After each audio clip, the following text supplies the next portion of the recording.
Hey everybody. So today is kind of a special day. Today is my daughter's birthday.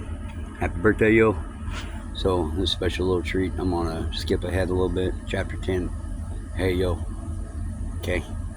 So have you ever watched professional wrestling on TV?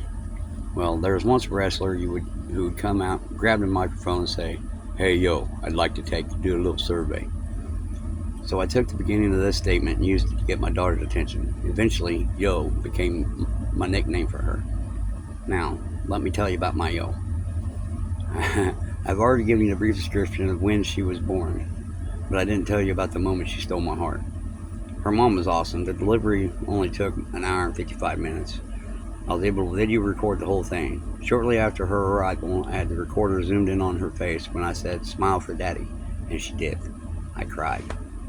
Although her mom and I would continue to have on again, off again relationship, it didn't stop me from trying to spend as much time as I could with our daughter. Our baby pictures were nearly identical. I thought of her as my mini-me and couldn't get enough of her. She didn't seem to mind me either.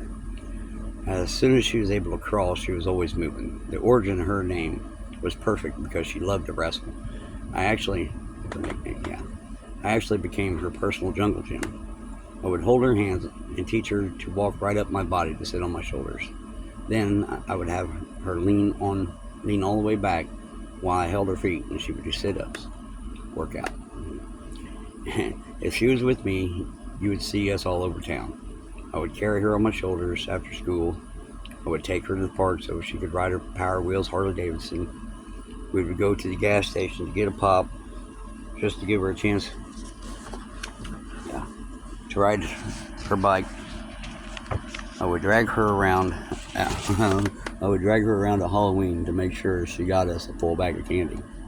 Us. Her toddler days were awesome, but as they all do, she started growing up. Suddenly, her interests began to change and became more complicated.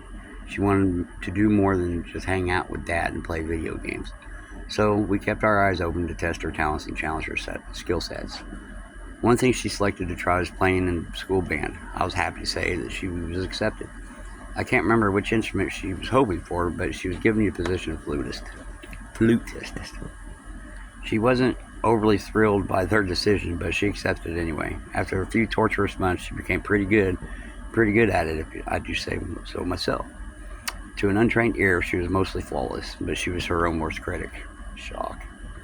Another activity she wanted to try her hand at was volleyball. Once again, I'm happy to say she made the team. She was placed on a team that also had a couple of her friends. Unfortunately, she didn't get to play as often as she wanted, but she still loved being on the team.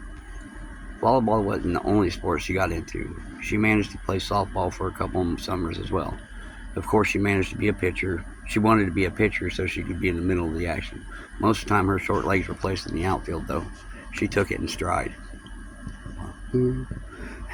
With each new interest, I was faced with the difficulty of financing her prospects. I didn't mind. In fact, I was happy to be able to help her to expand her capabilities and enable her to pursue her fancies.